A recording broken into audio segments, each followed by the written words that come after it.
Everybody.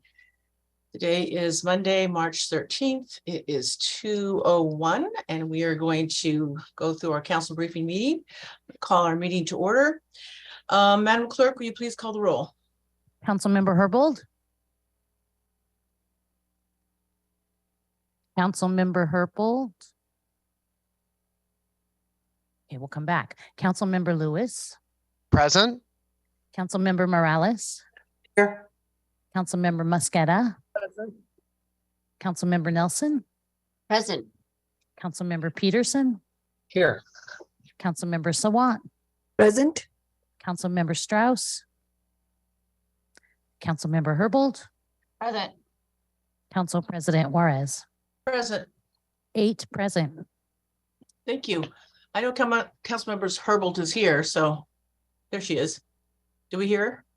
We're good? Yeah, Okay. I said here. I said present, but yeah. I'm sorry, I'm just skipping something. I'm sorry. It's daylight savings time, people. It's killing me. Okay, so let's move on to the agenda to approval of the minutes. If there's no objections, the minutes of March 6th will be adopted. Hearing no objection, the minutes are adopted. I'll go right into the president's report. On today's agenda, we will again welcome OIR Director Gail Tarlington and her staff to provide the update of what's going on in Olympia, also known as the state legislative update. Let's see, moving on, we have one proclamation to sign today. It's a proclamation commemorating the life of our beloved colleague and friend, Malik Davis. Malik, as you all know, served with honor and generosity as a staff District 4 Director to Councilmember Peterson. Councilmember Peterson will be speaking to the proclamation, and you should have all received a copy of the proclamation last week. We will hold off on that one, and I'll let Councilmember Peterson speak more to it when we get to it. Following the proclamation, we will then have individual reports by each council member. You should have received a copy of the roll call. We are going to have a switch up today. Councilmember Herbold was gracious enough to allow Councilmember Mosqueda to go first today. So instead, you kind of know what the lineup is. It will start with Councilmember Mosqueda and then Herbold, and therefore, y'all know how it works. We have no executive session today. On tomorrow's agenda, the consent calendar will include the minutes and the payment of the bills. As you all know, we take one vote on the consent calendar unless one of our colleagues wants to remove any item from the consent calendar, and it would be voted on separately. There are 6 items under committee reports on the agenda tomorrow. The first is Council Bill 12051 relating to Seattle's criminal code and specifically property destruction. Councilmember Herbold will speak to this. This item was referred to committee for review due to time sensitivity. Jasmine Marwaha on central staff has provided each council member with a memo. Please feel free to ask Jasmine for any follow-up information regarding the vote tomorrow. Item number 2 is Resolution 32085 in support of the King County Crisis Care Center's levy, urging voters to vote yes on the passage of this levy. It is sponsored by Councilmember Lewis and Councilmember Mosqueda, and I'm guessing tomorrow they will be speaking. They will both be speaking to this resolution today. Items 3 and 4, ordinances 120523 and 120524 are MOUs, that is memorandum of understanding, represented by city employees, specifically the Council of County and City Employees and IBEW Local 77. Karina Bull on central staff has reviewed these and has provided council members with a memo on each. Please check with Karina if you have any questions prior to tomorrow. Item 5 on tomorrow's agenda is Council Bill 120522 relating to the downtown transit tunnel. It is also time sensitive. Calvin Chow on central staff has reviewed it and is available to answer any questions. And Councilmember Peterson is the sponsor of that bill, and I'm guessing he will be speaking to that as well. The final item on tomorrow's council agenda is Council Bill 120518 relating to the surveillance technology and specifically the forward-looking infrared real-time video, also known as FLIR. It has been recommended by the Economic Development, Technology, and City Light Committee. Councilmember Nelson is the sponsor. I understand that there's going to be an amendment, and I also want to thank Lisa Kay, who was in our committee last Wednesday and also wrote a detailed memo explaining FLIR on the technology and any legislative issues that we may that needed to be addressed. Again, that was in Councilmember Nelson's committee on Wednesday, March 8th. And after that, the next council briefing will be at 2 o'clock, as you all know, Monday, March 20th. So with that, let's move on to the state legislative session update. I'm going to let Director Charlington go ahead and introduce herself and her staff. And thank you very much for the documents that received on the bills that have gotten that are alive and the ones that are dead. Thank you, Council President and members of the City Council. I'm Gail Tarleton, the Director of Intergovernmental Relations. And here we are about to enter the next phase of the legislative session in Olympia. And my State Relations Director, Samir Janejo, and State Legislative Liaison, Anna Johnson, will fill you in on what's still kicking and what is going to have to live to fight another day, perhaps next year.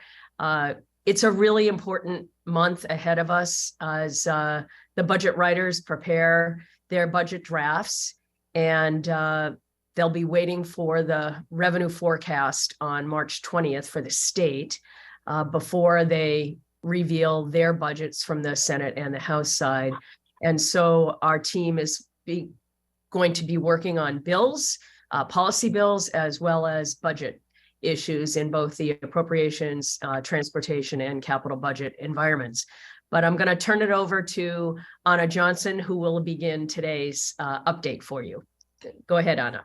Hey, good afternoon. Anna Johnson, State Legislative Liaison for OIR. Gail kind of touched on it, but I'll just give you a brief update about where we are at this week. Today's the 64th day of the 105-day legislative session. Last Wednesday, March 8th, was House of Origin cutoff, which means bills that are not necessary to implement the budget. So policy bills had to make it through their original chamber by 5 p.m. last Wednesday. The next cutoff we're looking at is March 29th, and this is the opposite House Policy Committee cutoff. So bills from the House are now heading over to the Senate to have a hearing and executive session in their Policy Committee. Those bills will need to move out of the committee by March 29th.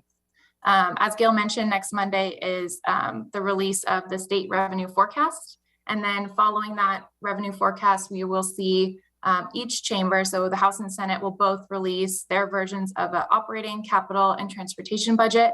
And we expect all 6 of those budgets to be released next week and the week following.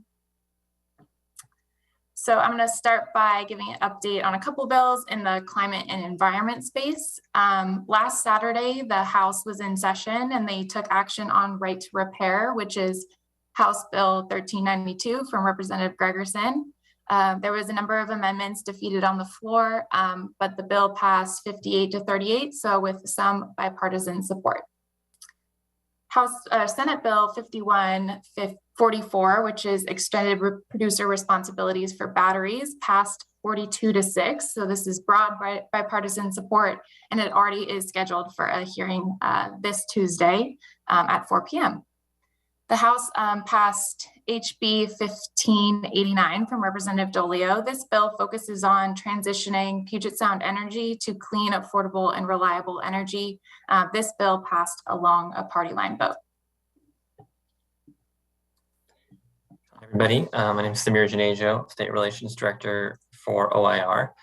Moving on to the general government section. A bill I mentioned in a previous briefing relating to municipal annexations passed off the House floor 96 to 0 and moved to the Senate Local Government Committee now. As a reminder, it modifies the existing law allowing cities to impose a sales tax against the annexed area, credited against the state sales tax, and lowers the population requirement of the annexed area from 10,000 to 2,000. Another bill that I had previously mentioned relates to funding for the Pioneer Square International Development Community Preservation Development Authority.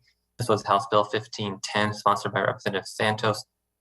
Did not move off the floor of the House. However, there is currently an amendment posted on the floor that would change the funding source for the CPDA from the $1 admissions fee as a reminder, the original bill would have created a $1 fee on admissions tickets at T-Mobile Park and Lumen Field.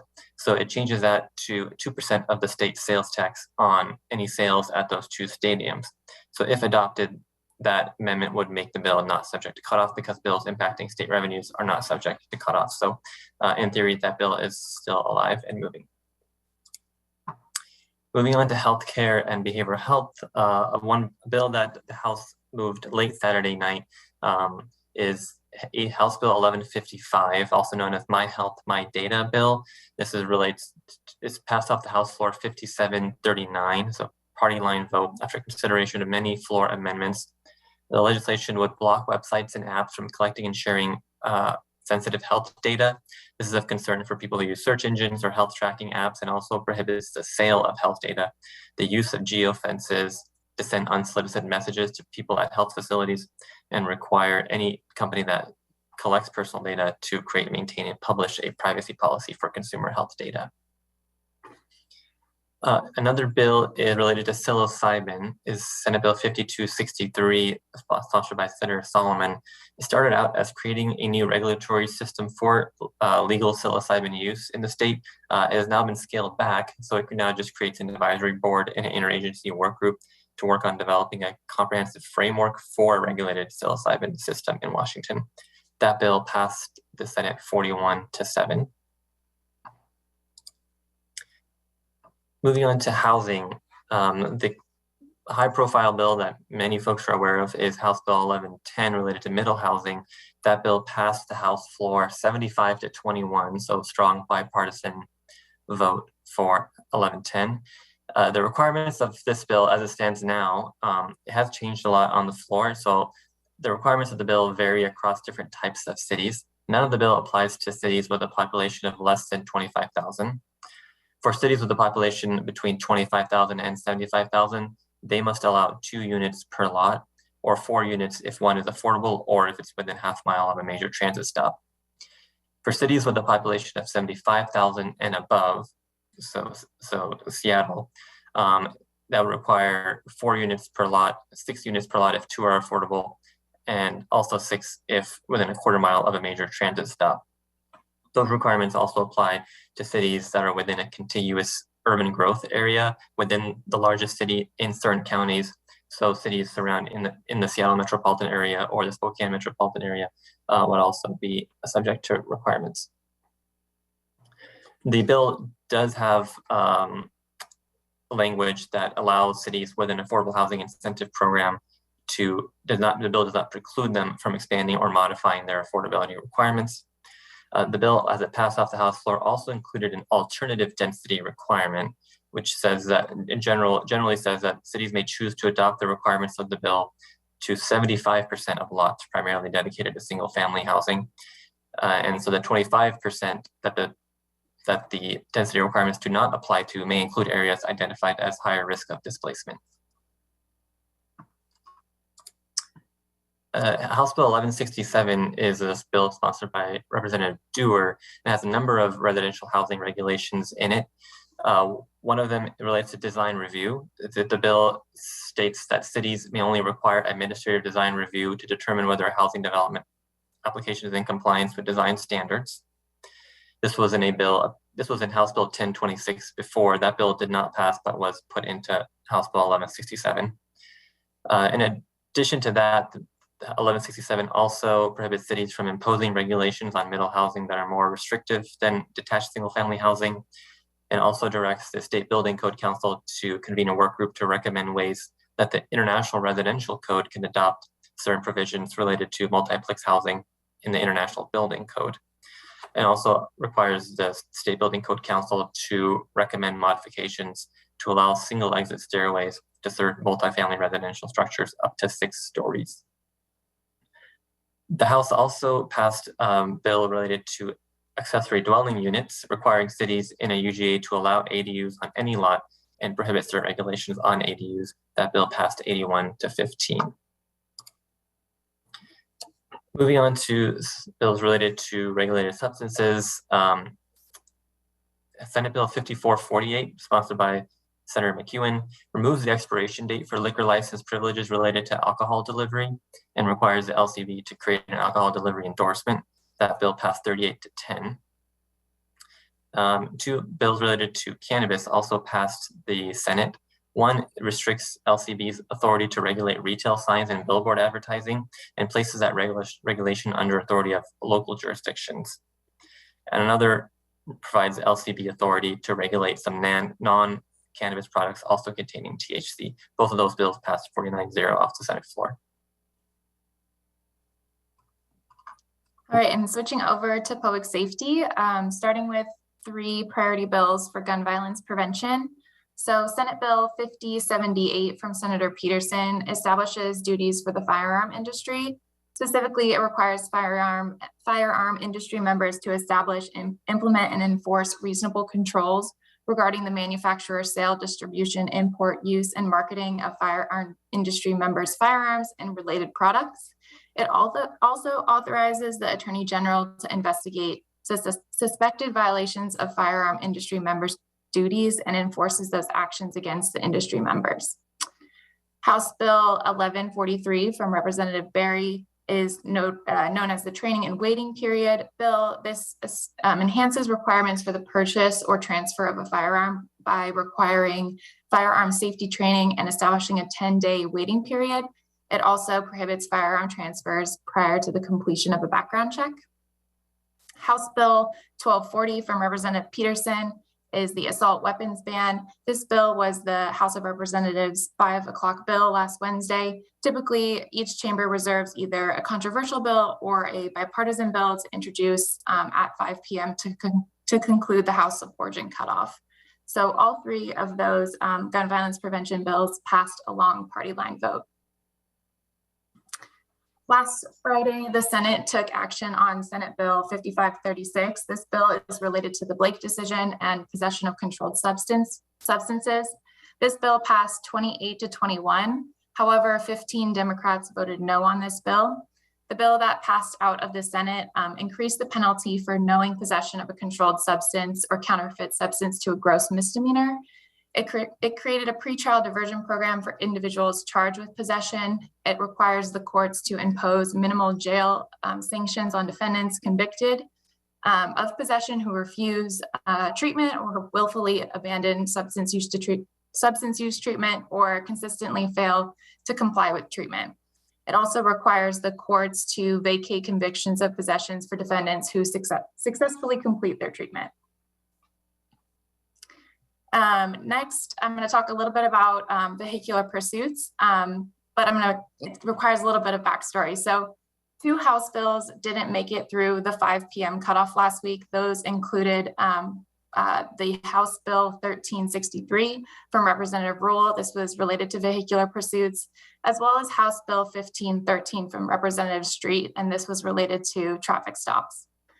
Late on Tuesday of last week, the House Republicans attempted a motion on the floor to move House Bill 1363 out of the Rules Committee. This forced the entire chamber to take up a vote on whether to allow that bill to move out of the Rules Committee. This motion failed on party lines. So following that, there was an attempt to add amendment to Representative Street's bill on traffic stops 1513 to incorporate pieces of the pursuits bill, but the bill was still stuck in rules. So in that time period, the Republicans added an additional 23 amendments to that bill. So the chances of that bill coming to the floor in the House were pretty slim, given that it would require a lot of time.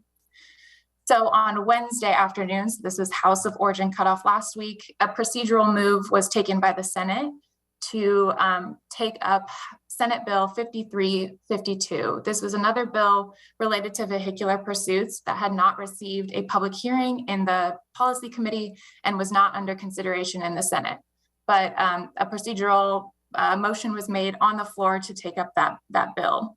There was a lengthy debate and a lot of controversy. The bill ended up receiving support from some Democrats and Republicans who suggested the bill was better than no action at all. It ended up passing 26-23, and most of those who opposed were Democrats or Republicans who felt like the bill didn't go far enough to address the issue of vehicular pursuits by law enforcement. And now I'm going to move on to some social programs and education. I just want to highlight two bills related to food security. One you already are well aware of. This is House Bill 1238 regarding universal free school meals.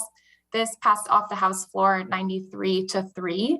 You may remember in our last briefing, the bill was scaled back to implement the bill for K through 12 elementary schools and for school districts that have 30% of students who would qualify for free and reduced lunch. This bill is implemented in the 2024-2025 school year and would affect about 58 students nationwide or statewide. Another bill related to food insecurity is House Bill 1784 by Representative Gregerson. This bill passed unanimously off the House floor. This bill addresses an issue that's going to start in March where Washington will face what they're calling a hunger cliff because federal emergency SNAP allotments will be ending. The emergency allotments were granted during the COVID pandemic, and this bill creates a funding stopgap measure to appropriate $20 million in food assistance through the rest of the biennium. And I think that is the end of our council briefing. And so if there's any questions, we're happy to take them. Thank you, Anna. Director, oh, I'm sorry. We see Councilor Nelson has her hand up. Thank you very much. There are two bills that are still moving forward that I'm excited about and which I'd love to see the city support. The first is Senate Bill 5199 requested by Attorney General Ferguson, which would provide B&O tax relief for newspaper publishers to ensure that we still continue to have some quality journalism. And I've spoken with you about that one in the past. And then the second one is Senate Bill 5259, which would help retailers take steps to prevent product theft. It would give retailers a B&O tax exemption of up to $3,000 to match the amount of money that they invest in physical security improvements to prevent theft in their stores. And those include things that our own CEPTED coordinators recommend, like security cameras and merchandise security equipment, barriers in some cases, and the bill would also give a similar excise tax exemption to cannabis retailers. So can you speak a little bit about those two? Yeah, those two bills are still alive. Both of them are not subject to the cutoffs last week, so both are still moving. The newspaper bill is ready for a floor vote. I suspect they won't take action until after the budgets come out. And then also with respect to the 5259, I received a hearing in Ways and Means late last week. So we will keep track to see if it will get scheduled for a vote at a Ways and Means. And we signed in support of both bills. Thank you. What was the number on the newspaper bill? None of you told me what number it was. I said it was 5199. Okay. What's that under? Government? Probably budget section, I think. Okay. Thanks. Oh, I see it now. Got it. Okay. Thank you, Councilmember Nelson. Are there any other questions to our team, except for thank you, Director Tarleton, for getting back to me on House Bill 1110. I know that there was a different account and a bunch of amendments, and I know that I asked you some questions about transit-oriented development, and I was a little confused on the 4plexes and 6plexes and where Seattle stood on all that. I know some of the banner headlines seem a little sensational to me, that single-family zoning would be outlawed. I don't think that's quite the banner headline, but can you give me a little bit more on that? I kind of like the real skinny was what people are saying in Olympia. Yes, and I will preface it first and then have Samir share with you some of the deeper insights that we're getting. Just for all of the council members, Council President Juarez was concerned that all transit-oriented development issues were were being abandoned after cutoff. And in fact, they are not. There is a Senate Bill 5466 entitled Transit-Oriented Development, which is looking at the transit-oriented development aspects of land use and zoning and housing associated with those areas. And that 5466 is moving back into the House now, as well as 1110 moving forward in the Senate. Samir and Anna have been tracking very carefully the amendments that were introduced on House Bill 1110 regarding the density options that would be still available to all cities, as well as the cities that Samir described, 25,000 to 75,000, and then above 75,000 population. And Samir, maybe you could share some perspectives on how we are trying to analyze the real impact of some of the amendments on Seattle's current policies, as well as some of our planning thinking. Yeah, I think one of the major changes that happened on the House floor was this alternative requirement where you can apply the requirements of the bill to 75% of the single family areas in your city. And so, but they also put, there's a number of strings attached to that and where that can and can't be. And so we're still in the midst of talking with OPCD and also our attorneys as to how exactly that would impact the city. And especially, we're interested in also the areas that have been identified as high risk of displacement. So we're analyzing that, and hopefully we'll get maybe even a map of where exactly this would help us and where exactly it would not impact us. Hey, Samir, a map would be great. Yeah. I mean, whenever you get it together, but. And Council President, the mapping for Seattle is particularly crucial right now.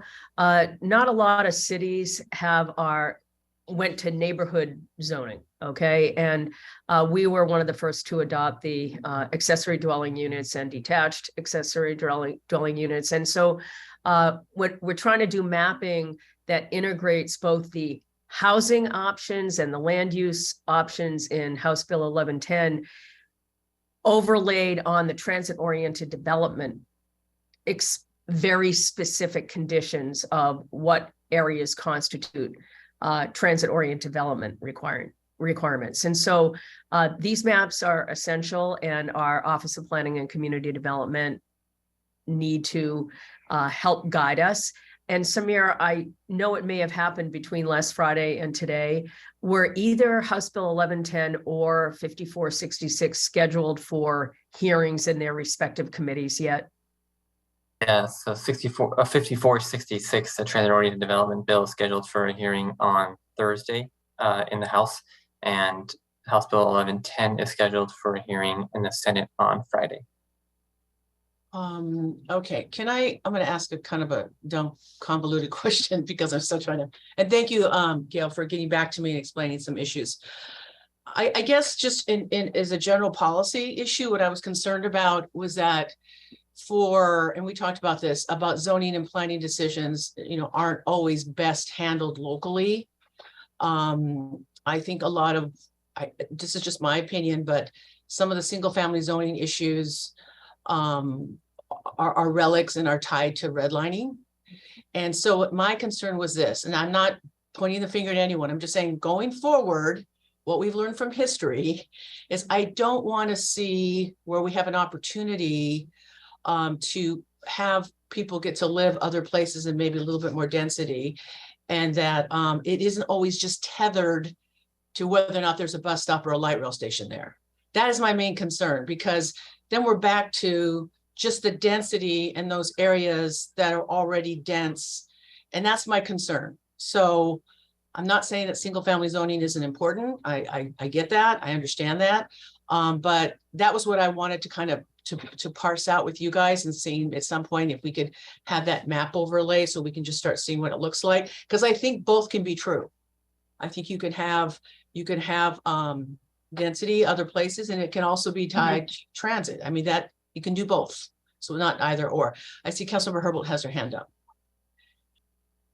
Thank you. I just wanted to say a few words about another related issue on this bill. happily, though we don't have single family zoning in the city of Seattle anymore.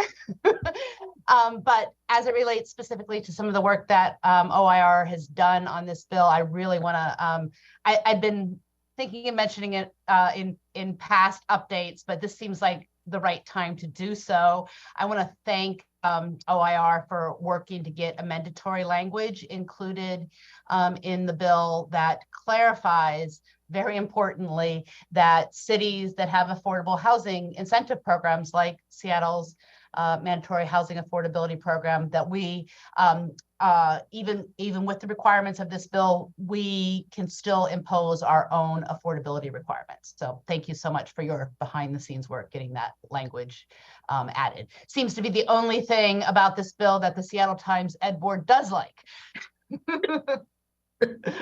Just so I'm clear, I know that's true about single family zoning, and it may not be true on paper, but I'm concerned about practice.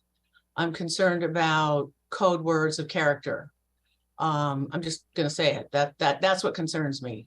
There's a lot of things that we don't have on paper. That doesn't mean people don't do it. So that's where I want to see the policy discussion, just being candid and honest about it. So that's what I was getting at. So. And I think one of the things that Samir and Anna and we spent a lot of time discussing these pieces of legislation over the last number of weeks, as you can imagine, and with our colleagues in the other cities, as well as with legislators and other stakeholders. The city of Seattle is unusual, Council President Juarez, in that we have so much transit, buses, sound transit, and obviously rapid transit options with King County, that so many of our neighborhoods are actually served within the definition of transit stop as currently written. Okay, and that's an important caveat, as currently written in the Senate Bill 5466. And that's why we're trying to do the maps. Not all neighborhoods are equally served, as you can well imagine. But the King County Metro routes, and with expanded Metro that the city of Seattle purchases from King County Metro, it changes our analysis of how frequently our residents will have access to transit within a certain distance, okay? But Samir and Anna, 5466 also has some potentially concerning language about the distance to, or the definition of, a major transit stop. Could you elaborate on some of that for the members of the council and the public? Because this is the detail. It is truly the devil in the detail that we have to pay attention to. Yeah, and so 5466 has language that I think it's still in the midst of changing. There's the definition of what transit stop is I think very fluid, and I think especially I think everyone agrees about light rail and bus rapid transit, but I think what types of bus routes are included in that definition is something that is still very fluid. And a number of cities have brought up concerns, and legislators have said they will work on it and continually work on. And then also the station buffer, so that area, the circle, I guess, around those stops, how far does that go? The bill right now is 3/4 miles from a transit stop, and then a half mile from bus stop. And so those are if we have a map, then I think we'll be able to see that it cover a pretty large portion of the city. Oh, good. That's good to hear. Thank you for clarifying that. We've taken up a lot of your time, Council President and members of the council. Thank you so much for all of the time you've given us today. We understand that there are some time constraints on the meeting schedule for next Monday, and we want to make sure you know that since the budget revenue forecast comes out next Monday also, usually it's in the morning, but we won't take up as much of your time next week. And if you would like to have conversations offline, and also if you would like to testify or send in emails, please contact Samir and Anna, and we'll keep you as apprised as we can on when meetings are scheduled and bills are scheduled for hearings. Really appreciate all of your engagement as we head into these final weeks. Thank you, Director Tarleton. All right. We'll see you next week. So let's thank you guys for all chiming in as well. Let's move on in our agenda on the signing of a proclamation. So Councilmember Peterson has a proclamation recognizing December 2nd as Malik Davis Day in Seattle for signature. And I'm going to let Councilmember Peterson speak to that. Councilmember Peterson. Thank you, Council President. Colleagues, I circulated this past Wednesday a proclamation declaring December 2nd Malik Davis Day in Seattle. And now we may confirm an open session that will affix our signatures. Malik worked hard in my council office since 2020, and we all miss him terribly. While Malik's celebration of life will be on March 26th at the University of Washington's Conibear Shell House at 2 p.m., his family requested that we honor December 2nd on the proclamation because that's Malik's birthday. The proclamation was approved by Malik's family, and the mayor has confirmed he will sign it with us. So that the public knows what I'm referring to, I'll read a few excerpts from the proclamation now, though the full text is posted on the website of my council blog, and I circulated it a couple times, Thursday and then just recently. Is that okay, Council President? Should I do a few excerpts? Absolutely. I thought that's what you would do for our friend. Great. So whereas Malik Nkrumah Davis made his hometown of Seattle a better place for all, serving the city with distinction, energy, and love throughout his life and career. Whereas Malik Davis was first and foremost a family man, a devoted husband, father, brother, and son. Whereas Malik Davis was born in Seattle on December 2nd, 1970, and attended Montlake Elementary, Meany Middle, Garfield High, and the University of Washington. And whereas Malik Davis earned a Master of Public Policy from the New School in New York. And whereas Malik Davis raised his daughters to be compassionate, kind, and curious leaders with a fierce sense of right and wrong that will guide them as they develop their community responsibilities. Whereas Malik Davis could be heard near and far, cheering loud and proud to support his local sports teams, including the Seattle Seahawks, Garfield Bulldogs, and his beloved Huskies. And whereas Malik Davis began his legendary work for the Seattle city government with Seattle Public Utilities in 1998, before serving as a legislative aide for the City Council President Margaret Pagler starting in 2001. And whereas Malik Davis worked tirelessly to expand the resources and local networks of the University of Washington and the nonprofit Mary's Place for women and children experiencing homelessness. And whereas Malik's larger-than-life spirit lives on in his family, as well as with his neighbors, colleagues, and friends who always remember and pass along his empathy, enthusiasm, and lovable life lessons. Now, therefore, the mayor of Seattle and the Seattle City Council proclaimed December 2nd to be Malik Davis Day in Seattle. And more information at www.malikdavismemorial.com. Thank you. Thank you, Councilor Peterson. Are there any other comments before I say a few words and we move on from my colleagues? Councilmember Nelson.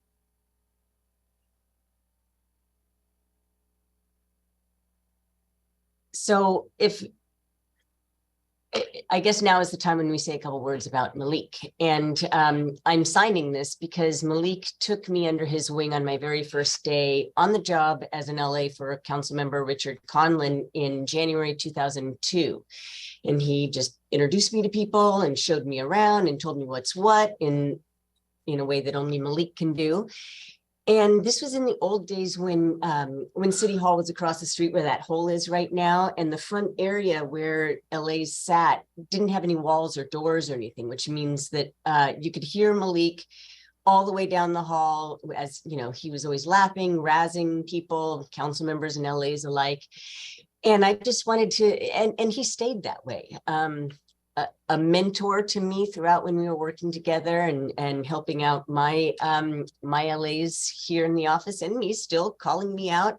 And I just want to say that he had that rare capability of being kind and generous, kind of a big softy, as well as just being brutally honest and telling it like it was and calling people out on their BS. And the reason is because he cared so much about the city and about people. So I miss him very much, and I'm happy to sign this. And thank you very much, Councilmember Peterson, for bringing this forward. Thank you. Are there any other comments? Councilmember Strauss? Just tagging on to what Councilmember Nelson just said, I already miss being razzed by Malik. He's always somebody that told you exactly what he was thinking, and it was incredibly meaningful and important to me. And that's why I miss him. And just amen to everything you said, Councilmember Peterson. It's a loss for our city. It's a loss for City Hall. It's a loss for his family. And I just want to honor his life. Thank you. Thank you. Councilmember Herbold? Just piling on what amazing public servant Malik was. We both came to work for the city the same year. Me here in the Ledge Department, Malik over at SPU, but he wasn't long over at SPU before he came over here to the Ledge Department, and we were both LAs together in the early days. And yeah, like everybody has said, you can always count on Malik to advocate for his community, for city residents, and to say what he felt and what he felt needed doing when stuff wasn't getting done. And just really, you know, again, great public servant, and he will be missed by many here, and we know how much he will be missed by his family. Thanks, Councilmember Peterson, for bringing this forward. Thank you, Councilmember Herbold. Councilmember Lewis? Thank you, Council President. I also just want to briefly share my deep sadness at losing a family member on the second floor in Malik Davis, who was an incredibly consummate colleague in our office on the projects we interfaced with the Peterson office on, as a consummate professional. And toward the end, I'll always remember the last conversation that I had with Malik Davis was advice as a new father on swaddling. I mean, the guy was an extremely friendly colleague, and that passed over the threshold to being a mentor and a friend.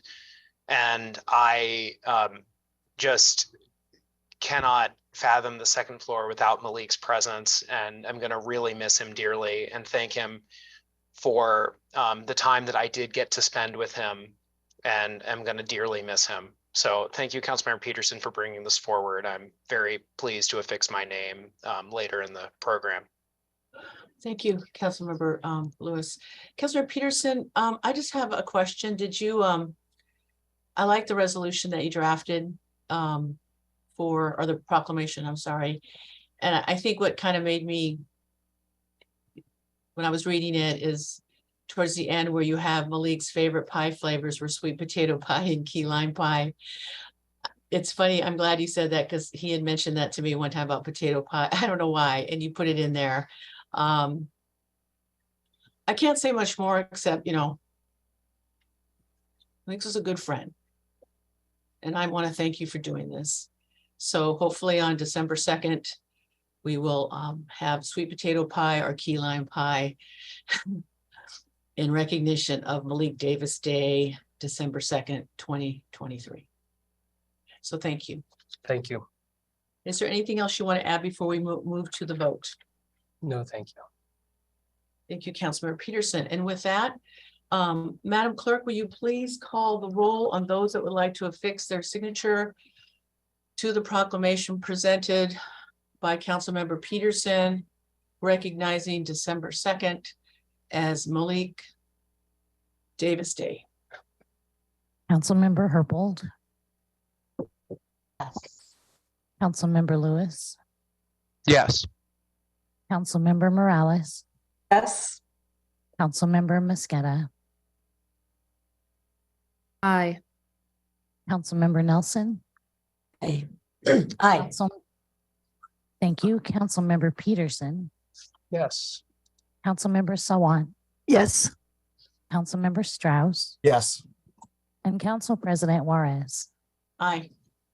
9 council members' signatures will be affixed. Thank you very much. And thank you, Councilmember Peterson, and thank all of you for sharing your memories of our dear friend Malik, who will be missed here at City Hall. And certainly in this world. All right. So let's move on the agenda. So we're going to go around as we do every Monday. I'll review a city council actions, council and regional committees. And as I shared earlier, Councilmember Mosqueda will be going first today. Thank you, Councilmember Herbold, for allowing Councilmember Mosqueda to go ahead of you as she has a prior engagement. And then it will be Councilmember Herbold, Lewis, Morales, Nelson, Peterson, Councilmember Sawant, Councilmember Strauss, and then myself. So with that, Councilmember Mosqueda. Thank you very much, Council President, and thank you to Councilmember Herbold as well for allowing me to go first. And colleagues, I just have a few updates for you regarding the Finance and Housing Committee meetings. There will be one this week on Wednesday, March 15th. We have 4 items listed on our agenda. This includes paid sick leave for briefing and discussion. We will hold the possible vote on that for the next meeting next week. Again, this is paid sick leave for gig workers that we are extending given the COVID declared state of emergency is coming to a close, and before the end of the month, we want to make sure to ensure these protections continue for really vulnerable frontline workers. We will have the CBO Q1 grant acceptance ordinance for briefing discussion, and it is listed for possible vote. I'm aware that there may be one amendment, so if there's a needed time for discussion and possible amendments, we are happy to just have the briefing and discussion this week and do the vote next week at our May 20th meeting. We will also have a briefing from CBO, the City Budget's Office, on the Seattle Rescue Plan for 2022, which will provide a year-end report. We have quarterly report outs, and this will be an opportunity to hear the fourth quarter report out and to look back at the previous year in total. And finally, we will have any other updates, I'll make sure to note that for you, but I think that those will be the total. The Finance and Administrative Services, I think I mentioned this before, but we have an update on the structure of FAS, and the department, I believe, will be present to walk us through that as well on Wednesday. Then our next meeting will be next Monday, on Monday, March 20th at 9:30 a.m. This is a specially scheduled meeting because I was out the first week of March due to sick leave, and we want to make sure to get these 2 items out of our committee before the end of the month. So we've added a committee meeting on March 20th. This is the MFTE extension. Again, this will ensure that we keep the program in place and avoid any impacts of expiring units while the Office of Housing works with the council and stakeholders and more to update the program in 2024 at the request of the Office of Housing. We have gone ahead and included this MFTE extension legislation for 2023 to have that more robust discussion in 2024. Tracy Ratcliffe from Central Staff will be reaching out to each of the committee members to provide a briefing and overview of the legislation. And if you still have not heard from Tracy or would like to follow up on her offer for a briefing, please do reach out to Tracy Ratcliffe to arrange such a briefing. And as I noted, we will have the final briefing discussion and possible vote on the sick leave legislation that I mentioned before on the 20th at 9:30 in the morning. And our intent is to vote it out, given that the expiration is at the end of this month. Excuse me, at the end of the upcoming month. Okay, as the council president noted, tomorrow we will be taking a vote in full council on resolution 32085. This resolution is listed on the introduction and referral calendar, and it is posted for tomorrow's consideration. This resolution supports King County's Crisis Care Centers levy and urges Seattle voters to vote yes on the passage of this levy by the April 25th, 2023 special elections ballot. So again, April 25th of the upcoming month, we will have an opportunity to vote on this King County levy. I want to thank my colleagues, including Councilmember Herbold, who has been a longtime champion and is our lead on council for everything public health and human services. I know that she is a strong supporter of this and may have some additional comments as well. Councilmember Lewis was of similar mind and thinking that we should bring forward a resolution on this levy. So I have worked in partnership with his office on bringing this forward. Colleagues, it was my honor to be able to work with members of the King County Council and the executive in the early stages of the contemplation of such a levy as we looked across the county in terms of the need for additional health services for our vulnerable communities and additional services and support for the workers who provide services to these vulnerable community members. I want to thank Executive Constantine. I want to thank Councilmember Zahalai, who's led on this effort at the county, and all of the King County council members who helped to put this levy on the ballot for voters to consider on April 25th next month. Briefly, the measure would create 5 crisis care centers throughout the county, including 1 dedicated just for children. Currently, there are only 46 beds. There is only 1 46 bed center in the entire county, and it would restore the lost treatment beds in the county. In 2018, for example, we had 355 beds. Now, today, we are down to 244 beds. People across this county wait on average 44 days for a mental health residential bed.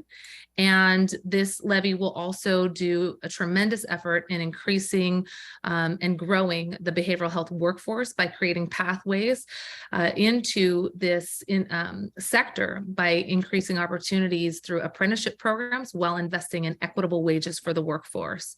That's a little bit of the what, but here's the why.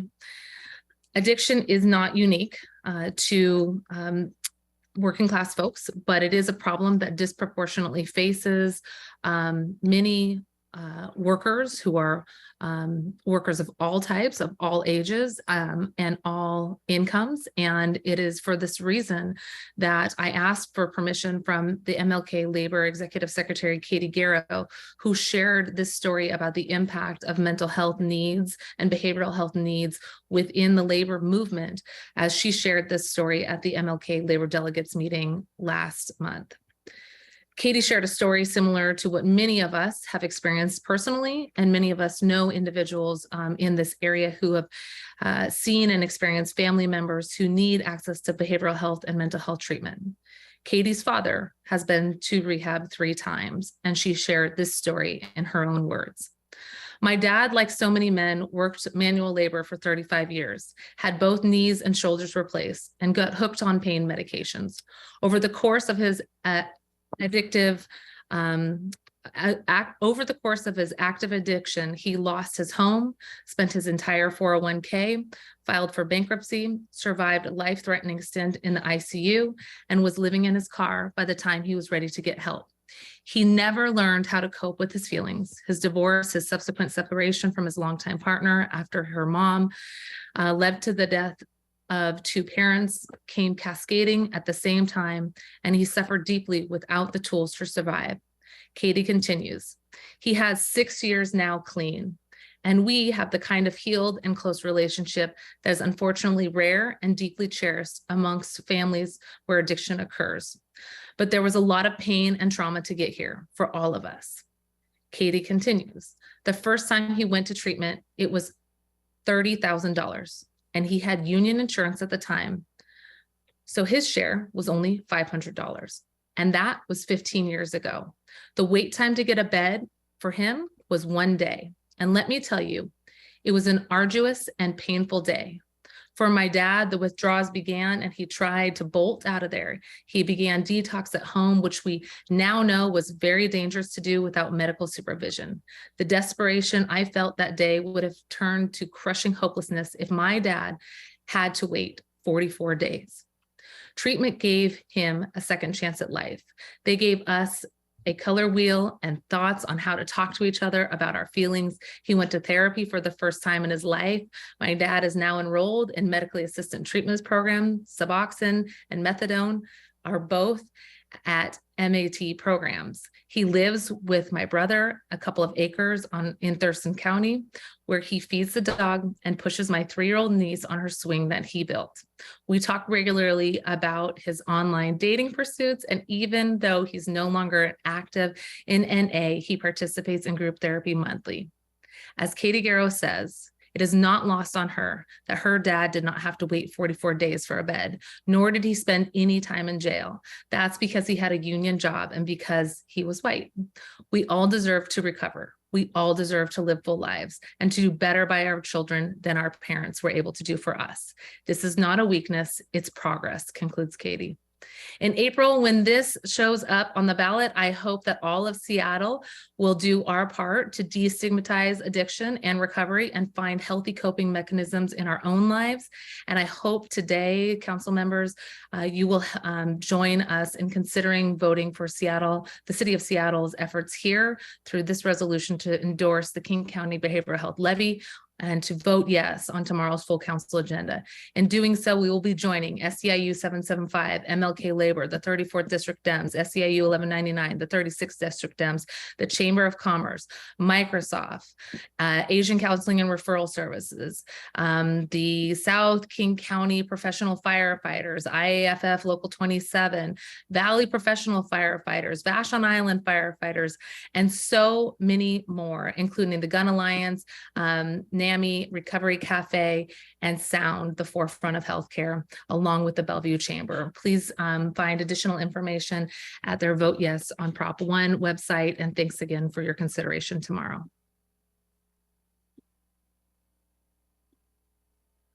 I do not have anything else to add. And I see Councilmember Herbold's ready to go. So thank you, Councilmember Herbold, for allowing for me to jump in early. And I look forward with you tomorrow in celebrating our support for this levy. Thank you so much. Moving on to my report. Let's see. There is an item, it's not from the Public Safety and Human Services Committee, but it is an item that I'm sponsoring on the full council agenda tomorrow. That's Council Bill 120521.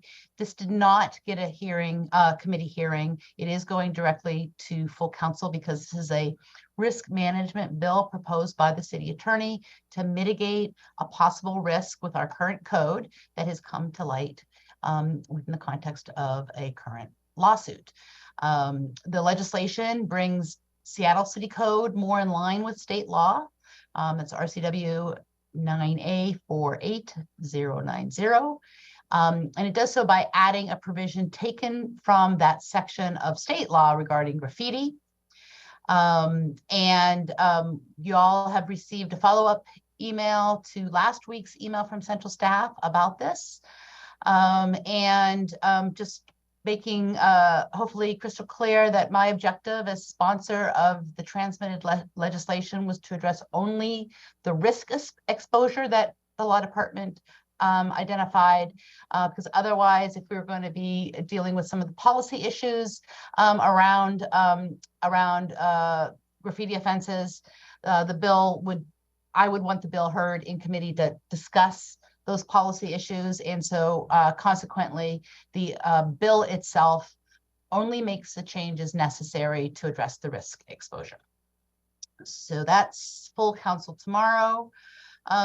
We do have committee this week, 2 items on our committee agenda, also tomorrow. That's at 9:30. The first will be hearing from the city attorney's office on their 4th quarter 2022 report. And then secondly, we will be hearing the wage equity for nonprofit human services workers in Seattle and King County. We'll have researchers from the University of Washington, representatives from the Human Services Coalition, and Director Kim from the Human Services Department to join us for this presentation in committee. I did have something I could have said about something that's on tomorrow's full council agenda. It's related to an amendment to another bill not coming out of my committee, but I think I'll hold that until Councilmember Nelson gives her report because it's related to her bill. Other items on the public safety front, last week I had my twice monthly meeting with Chief Diaz, where we discussed a number of topics, one being the need to get more information about what's driving the 260% increase of bias crimes with people living homeless as the target of those crimes. All other protected classes, bias crimes are going down. The exception is bias crimes that target people living homeless. We also discussed in that meeting with Chief Diaz last week the ongoing and protracted development and implementation of the SPD ruse policy. It was about a year ago in last month, maybe it was actually in January, where I and Mayor Harrell and Chief Diaz spoke about our intentions to work together to develop a new ruse policy. And so just eager to continue to get status updates from the chief on that effort. Also had my monthly meeting with Southwest Precinct Captain Rivera, where we discussed several district-specific public safety issues, including the work that the department has been doing in South Park, as well as the specific bias crimes investigation of threats against RV dwellers in District 1. Met with Inspector General Judge this morning. We'll be meeting with Fire Chief Scoggins and the CPC later this week. Just want to highlight a public safety announcement from the fire department. They're reminding people it is time to remember to check your smoke alarm batteries. The department is also offering free strobe smoke alarms for deaf residents in Seattle, and the fire department will install the alarms at no cost. If you want information, you can email fireinfo@seattle.gov. Also, the police department had their first Southwest Precinct Before the Badge community conversation, giving West Seattle residents an opportunity to meet new police recruits. Community members at these conversations can help recruits learn about their neighborhoods, our neighborhoods, share public safety concerns, and learn about and it gives the community the chance to learn about the recruits that will still be soon will be patrolling in our neighborhoods.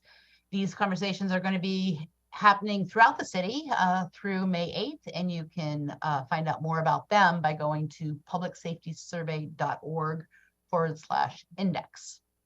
And then lastly, on the public safety front, just want to thank both public safety departments, both the police department as well as the fire department, for their work on increasing women in law enforcement, specifically to build more equitable and diverse workforces. The fire department and the Community Safety Communication Center joined agencies across the county to hold a Women in Public Safety Career Fair at the Garfield Community Center this last weekend.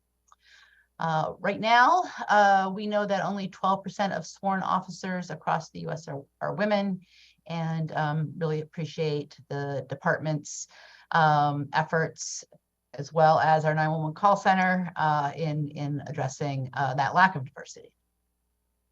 Other items on the regional committee front, the lead policy coordinating group met this week for a reminder. The lead policy coordinating group has representatives from several City of Seattle departments, the City Council, which I represent the City Council, the City Attorney's Office, as well as King County elected officials, the King County Prosecutor, King County Council members, King County Sheriff.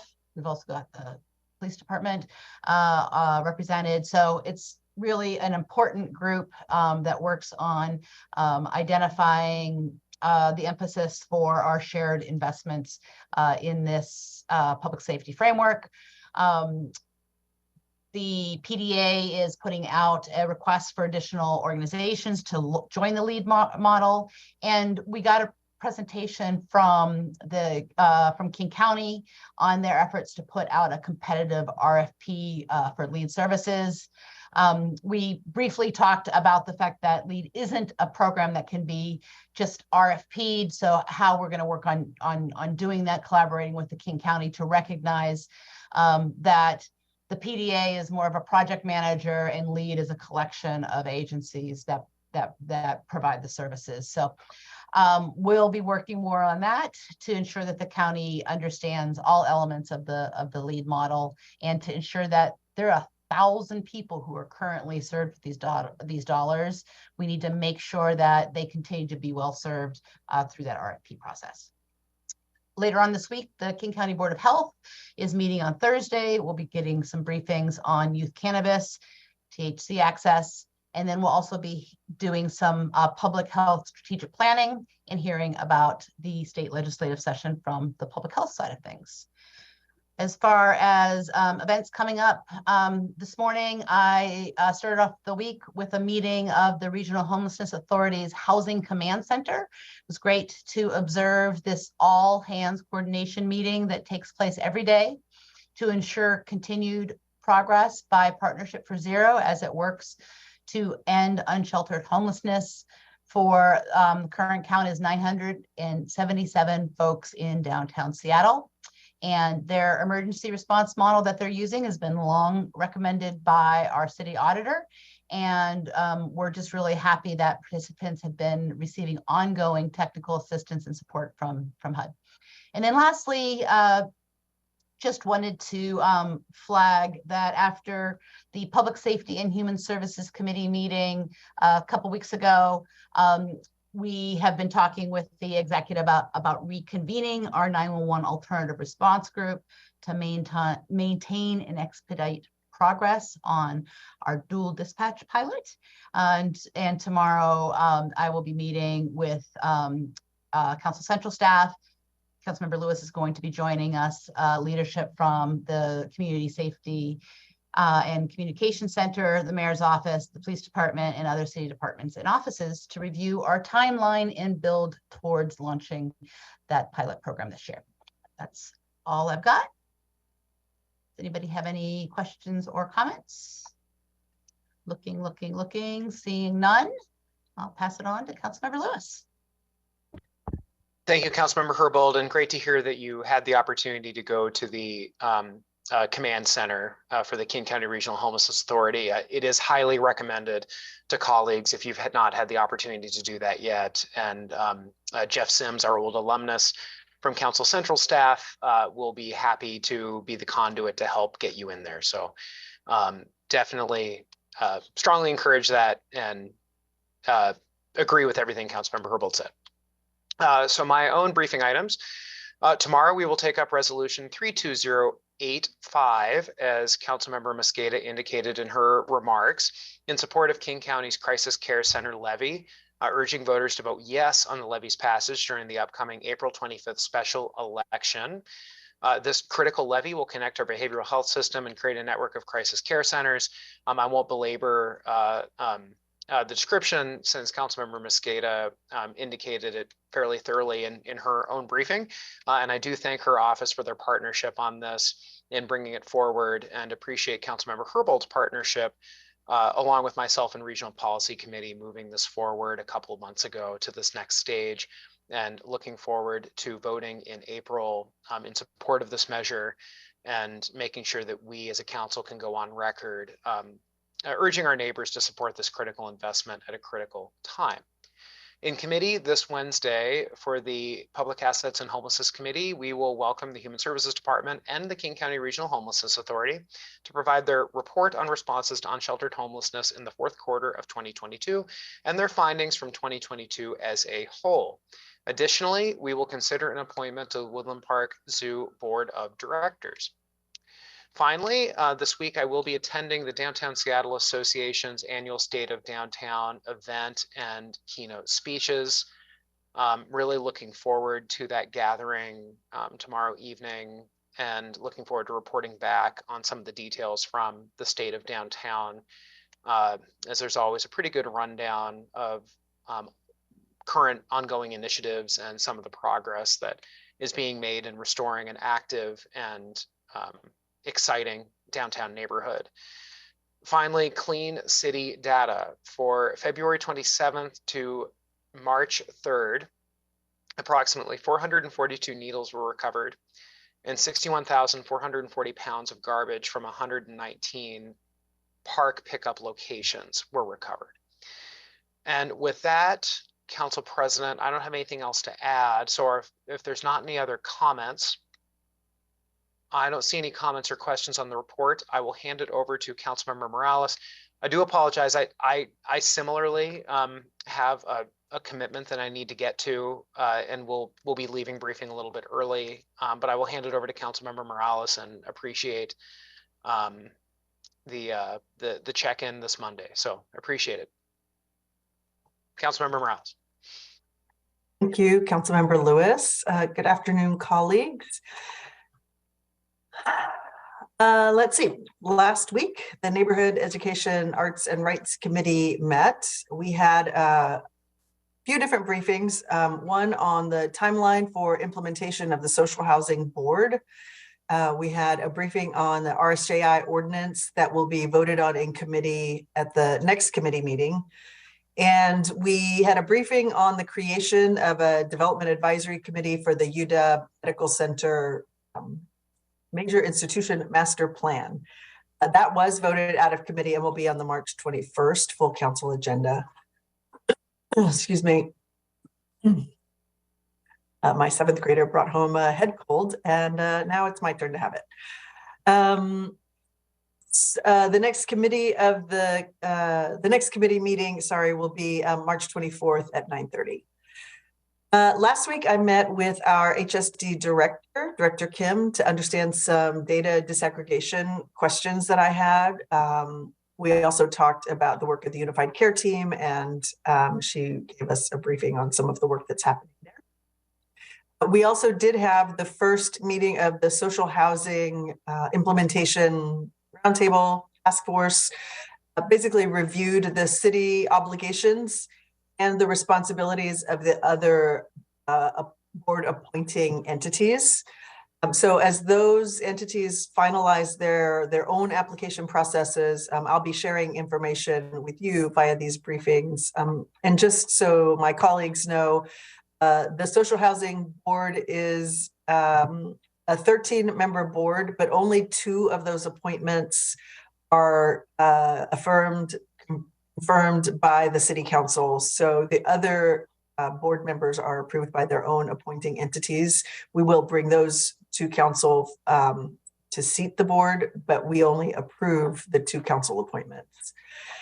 And I will make sure during briefings over the next several weeks to make sure you're getting updated on what's happening with that. This week, as Councilmember Herbold mentioned, I have a Board of Health meeting.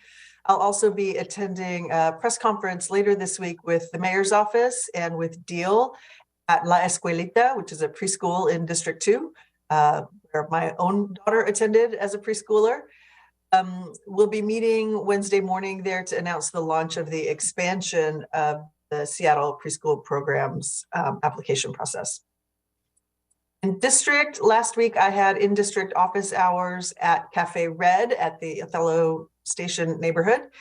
We met with neighbors who wanted to talk about Lake Washington Boulevard.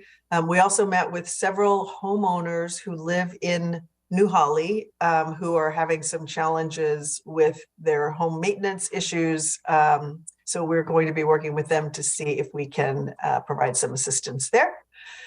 Also attended the Beacon Hill Community Council, where we were briefed by Jeremy Walker from the Department of Commerce and Sue Taoka with the Pacific Hospital PDA.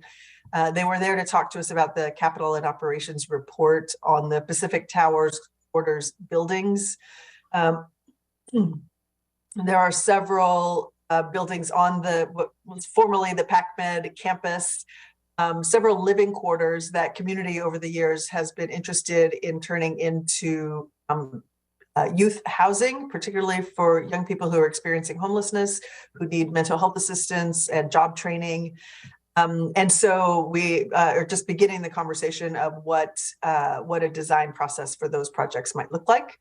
We Also met with neighbors who, or also at the Beacon Hill Community Council meeting, were neighbors who are interested in turning the Jefferson Golf Course, renaming the Jefferson Golf Course to honor Bill Wright, who was the first Black PGA golf champion. So they're interested in renaming it to the Bill Wright Golf Course at Jefferson Park. They're planning to go before the Parks Board in April. I do want to thank Councilmember Nelson, who attended that meeting as well. I'm sure she will be talking about it too. Just want to thank her for attending and sharing her priorities for small business support and for increasing density across the city. Last week, my staff attended both the Jazz Ed and the Wing Luke galas on my behalf. So I want to thank Imani Carey and Evelyn Chow for attending. I was really looking forward to attending those, but was called away. We had a family emergency last week. So I want to thank my staff for going. It looked like the Wing Luke Gala was another fantastic auction event. So congratulations to both of them. This week, I'll be attending the South Seattle Community Roundtable at the invitation of the Governor's Office. This is going to be a conversation with residents in the Duwamish Valley, to hear from them about their concerns related to air and noise pollution and other transportation issues, especially as it relates to the King County airport operations that are going on there. So look forward to that conversation.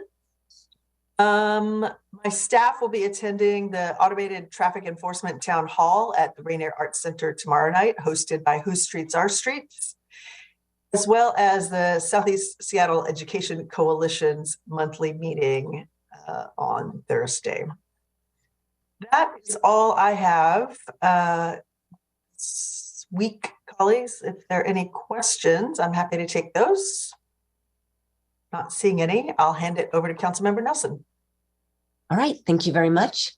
The Economic Development, Technology and City Light Committee met last Wednesday and recommended passage of Council Bill 120518, which is on tomorrow's agenda. And this bill would approve an updated surveillance impact report, or SIR, for forward-looking infrared real-time video, or FLIR. The updated SIR allows SPD to go into procurement for a downlink tool that would allow officers on the ground to view the live stream from infrared video camera that is on the King County Sheriff's Office's helicopters.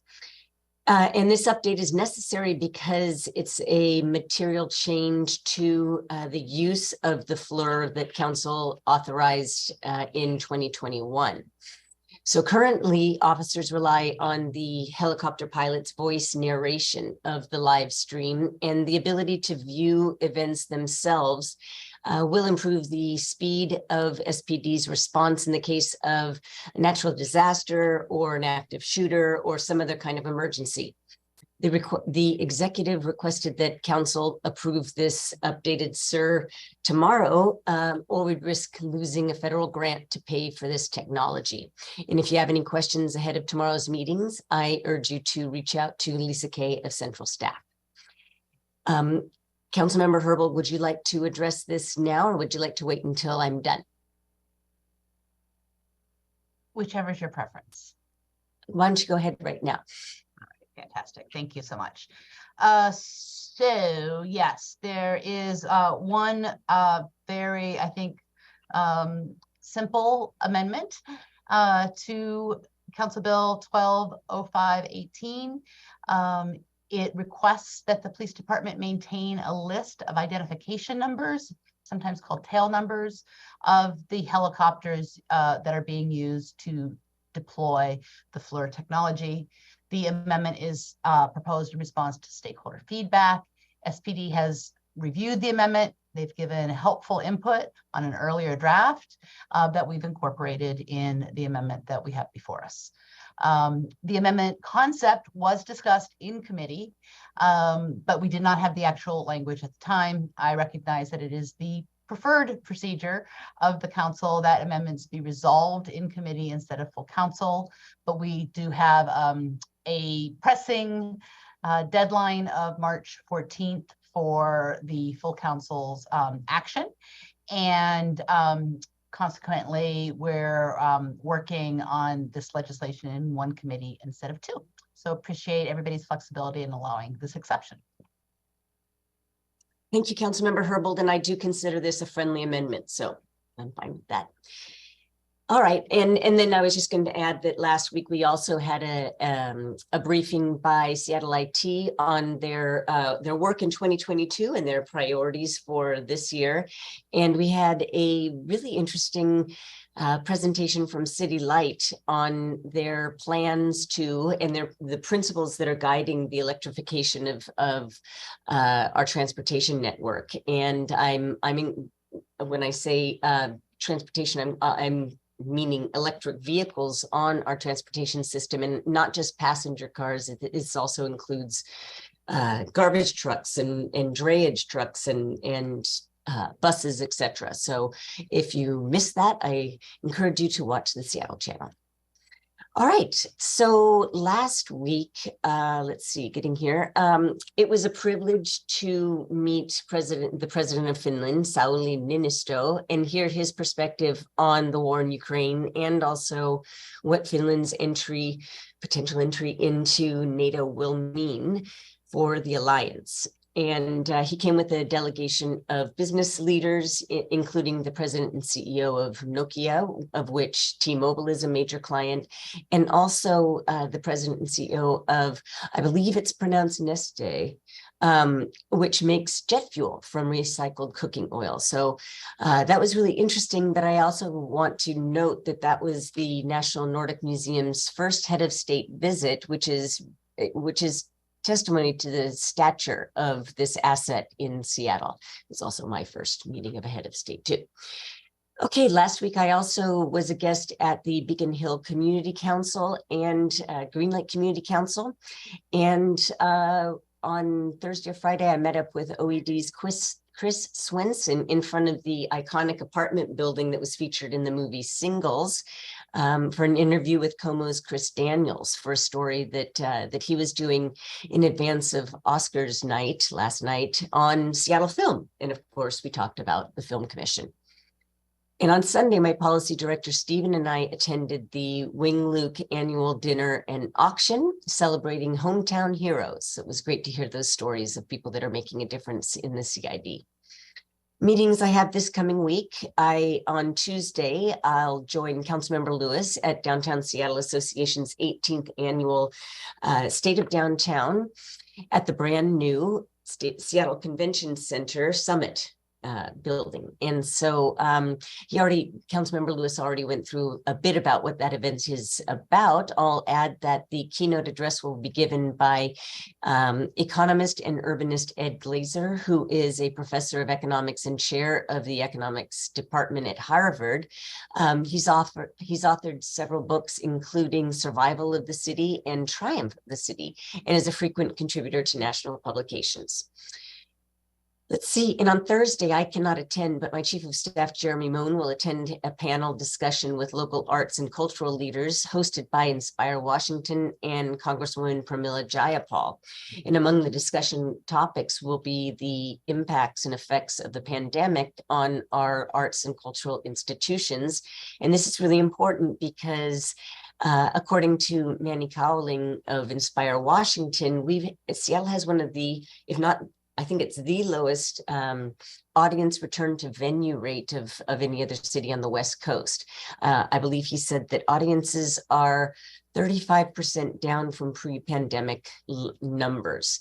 So that's important that we address, find ways to support our venues and also support the artists and creatives that are producing the culture that we actually depend on in the city, and that adds to our vibrancy as a city. And that is all I have. And if there are no more questions or any questions, I will pass it on to Councilmember Peterson. Before we go on, I just want to thank you and Councilmember Herbold for working together on the friendly amendment, because you know I do not like to have many committee hearings at full council. So thank you, both of you, for talking about that offline. I appreciate that. That type of cooperation just makes it a lot easier. So thank you. Good afternoon, colleagues.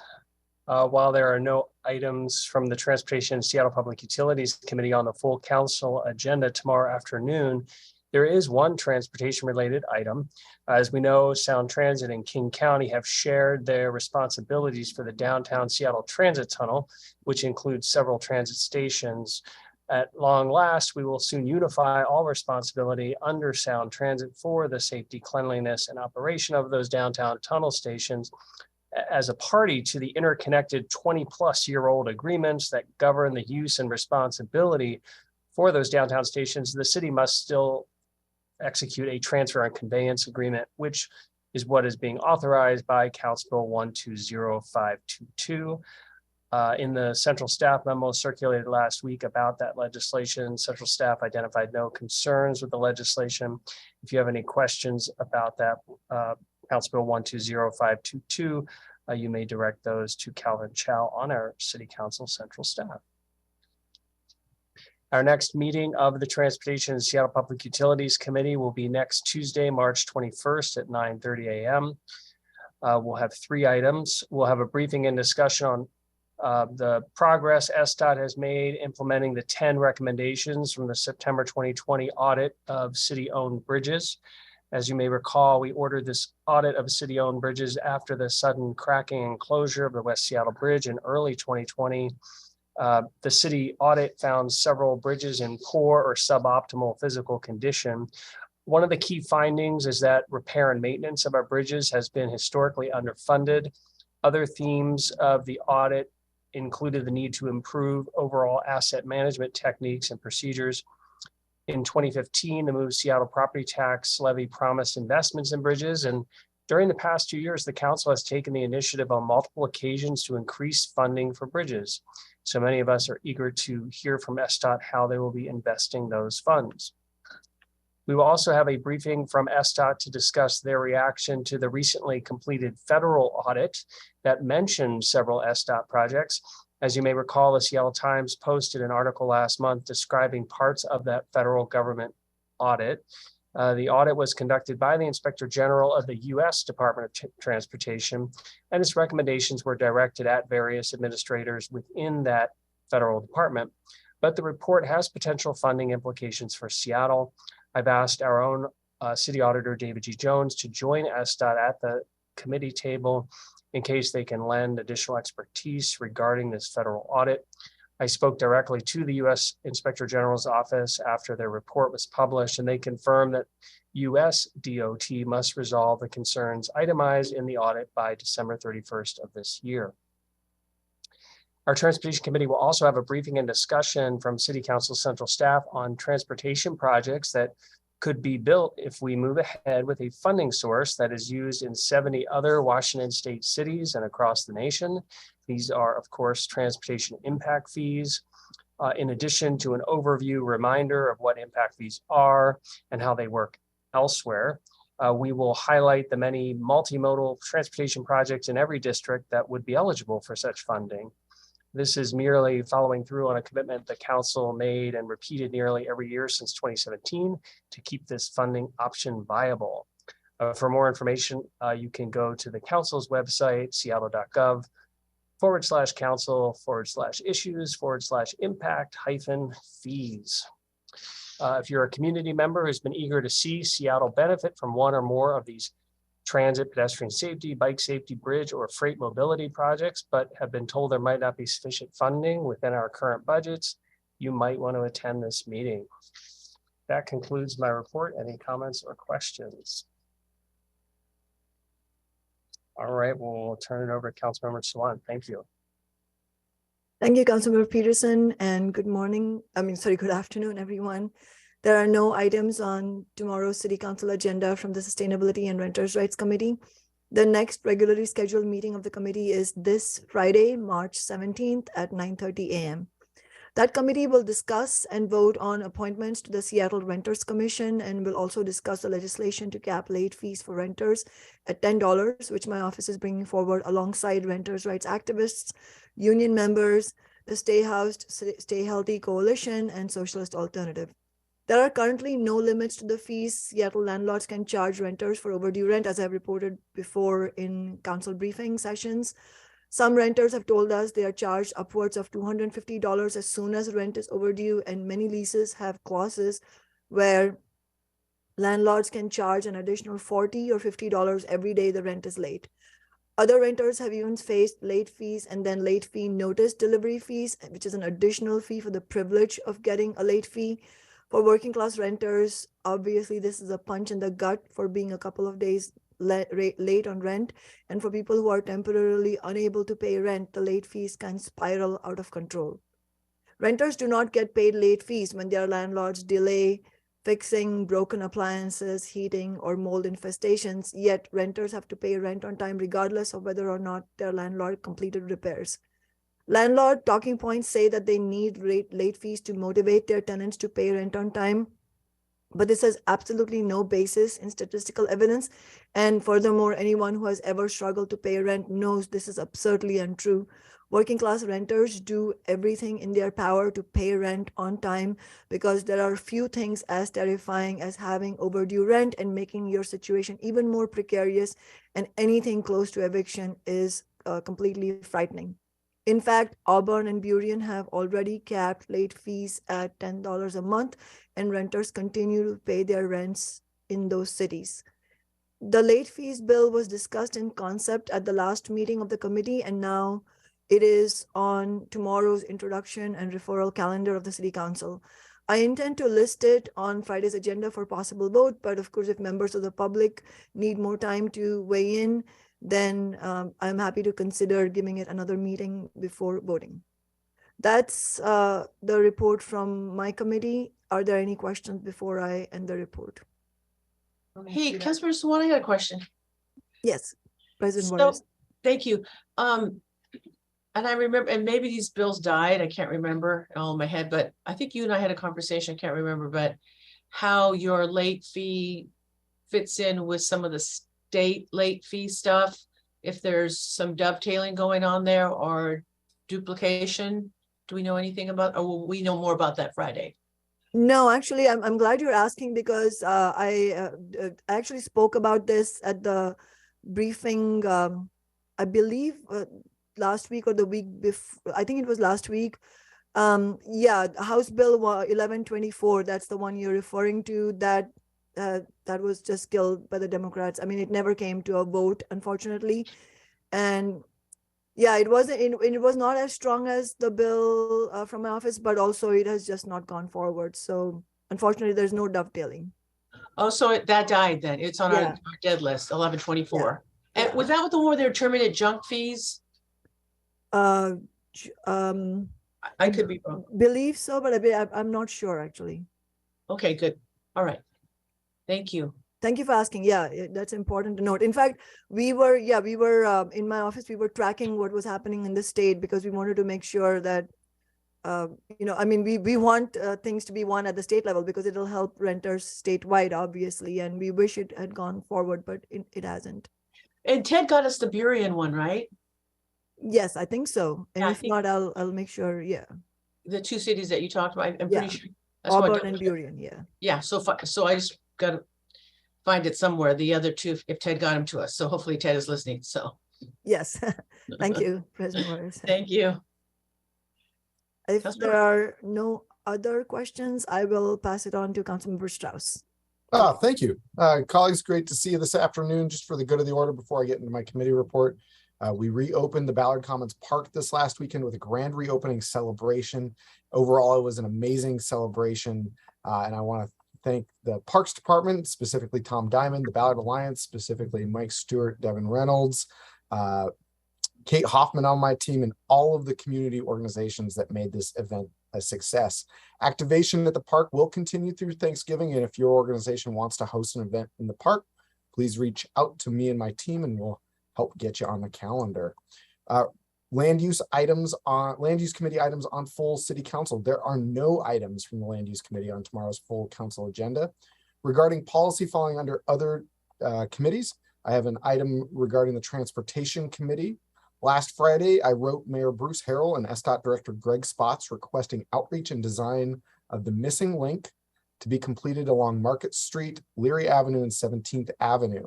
The most basic way to see what I'm proposing is to walk along the constructed route, the constructed trail between 24th Avenue and the Ballard Locks along Market Street. I've included before and after photos of Market Street in my newsletter and on my blog to show the benefits that this infrastructure provides our community. For those that have been following this conversation for 5 or 30 years, you already know I remain committed to completing this connection, and that my position has changed between 1994 and today because Ballard has changed. In 1994, I believe Shilshole Avenue was the best choice for the Burke-Gilman Trail. And in the last decade, it has become apparent to me that Market Street, Leary Avenue, and 17th Avenue provide us a real opportunity to complete the missing link and connect the trail to the housing commercial core of Ballard. To ensure the request I made this last week reflected community input, I held 3 meetings of stakeholders, specifically one with commercial stakeholders, one with industrial stakeholders, and one with bicycle stakeholders. These meetings each contain the same information about my proposal, and the purpose of these meetings was to gain specific feedback ahead of making my formal ask of the mayor and the director. The biggest takeaway from these meetings was very clear. It's that people want the missing link completed as soon as possible. In the last decade, 2 variables changed that changed my mind regarding the placement of the missing link. First, Ballard has become denser. In 1994, industrial businesses were located throughout the neighborhood along Leary Avenue, Ballard Avenue, and Shilshole Avenue. Today, these industrial businesses are almost exclusively located on Shilshole Avenue, while Ballard Avenue and Leary Avenue have almost exclusively commercial businesses. The second variable that changed my thinking was the planning and building of the missing link between the Ballard Locks and 24th Avenue along Market Street. By building the trail along Market Street, we have seen the positive contribution the trail provides commercial businesses. Prior to the building of this improvement, the street was hard to access for everyone walking, biking, or driving, which meant businesses experienced mixed success. Now with the trail built along Market Street, it is a bustling commercial corridor used by families, people learning to ride and long distance riders, people running, walking, and more people than ever using the stretch of roadway. So again, my request is specifically to have the same level of design completed along this Market Leary 17th route as is currently completed on the Shilshole Avenue alternative. It is important for the community to have a direct apples to apples comparison between the 2 alternatives to provide educated feedback and input regarding the trail placement through the densest community the Burke-Gilman Trail serves. For the first step in this process, I'm asking SDOT to complete a feasibility study with 30% design at a minimum. And I've included base guidelines regarding width, placement, intersection design, and place-based considerations that I believe need to be included for this proposal to be successful in completing the missing link. Asking for this design and outreach to be conducted in the next six months. The map and cross sections are on my website, on my blog, and in my newsletter. Again, the most basic way to see what I'm proposing is to walk along the constructed trail between 24th Avenue and Ballard Locks along Market Street. The trail design should mirror what is currently built there. And by building the trail along Market Street in 2020 between the Ballard Locks and 24th, we've seen this positive contribution that the trail provides our community. Gone over most of this, but again, to design I'd like to see the design at the same level as Shilshole is, with 30% design completed in the next 6 months. And I'm more than willing to use my time, my relationships, and my resources to assist in the stakeholder outreach and design work. For people wishing to provide feedback, the next opportunity will be to share your perspective with SDOT when they complete this outreach. Litigation aside, we are at a turning point in Ballard. We have increased density, increased use of electric bikes and scooters, and a bustling community. We cannot afford to miss the opportunity to connect the Burke-Gilman Trail to our commercial and residential core. And lastly, as always, I want to see this missing link completed as soon as possible. And I believe this proposal gives us the pathway forward to quickly complete the missing link. Colleagues, if you have questions, please do not hesitate to reach out to me. Council President, that conversation might have put me over my 10-minute mark, but let me try to finish up my Land Use Committee report. The next regularly scheduled Land Use Committee is next week, Wednesday, March 22nd at 2 p.m. We anticipate hearing the tree canopy report from Office of Sustainability and Environment. We will have tree legislation, the initial briefing with discussion about the overall bill, and we will have a contract rezone, clerk file 314470. With that, we'll have more updates at next week's council briefing regarding the content of the Land Use Committee on March 22nd. With that, thank you, colleagues. That is my report. Any questions? Well, thank you for letting us know about the missing link. Everything we ever want to know, but we're afraid to ask. That's been going on for over a decade. So thank you for tackling that. I appreciate that. Good luck. Thank you. I think we're almost at 3 decades. Yeah. Well, yeah, you're right. It's been, yeah. Thank you. Thank you, Council President. I'll turn it over to you. Thank you. Councilmember Strauss, representing the mighty D6. All right. So I will be brief. There are no items from the Governance, Native Communities, and Tribal Governments Committee on tomorrow's council agenda. Our committee meeting has been canceled. We were scheduled to have it on the 16th, but we will be canceling that meeting. Last week, we met with Mayor Harrell and his staff regarding the West Seattle Ballard Link Light Rail proposal before the Sound Transit Board. We specifically discussed impacts on Chinatown ID and South Lake Union. We met with HSD regarding D5 neighborhood encampments and their upcoming first quarter report on outreach. We met with Sound Transit CEO and staff as part of the North King County sub-area group. And we also met with our friends from Puget Sound Sage regarding West Seattle Ballard Link Light Rail extension, specifically impacts to Chinatown and the ID.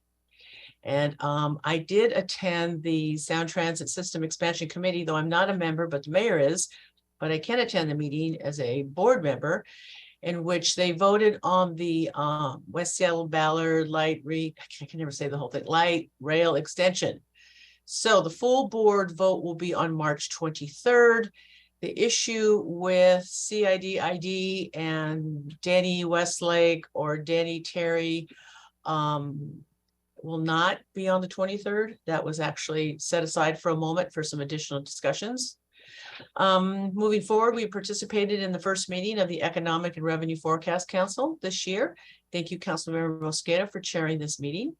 And we met with the DSA, the Downtown Seattle Association, regarding the Metropolitan Improvement District, the MID, which is up. I think it's a 10-year contract and it's up, and there's some expansions and some additional issues that they are going to be requesting. I'm guessing they're going to be getting around to every council member to brief you on their strategic plan that they have coming up.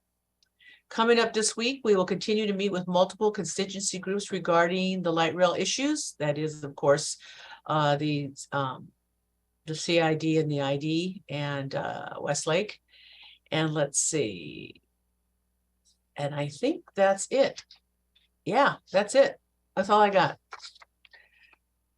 Do I have any questions from my colleagues before I say goodbye? Nope, just Councilmember Strauss is happy to be here, I see. All right, with that, we will adjourn, and I will see you guys tomorrow at 2 o'clock. Have a good afternoon.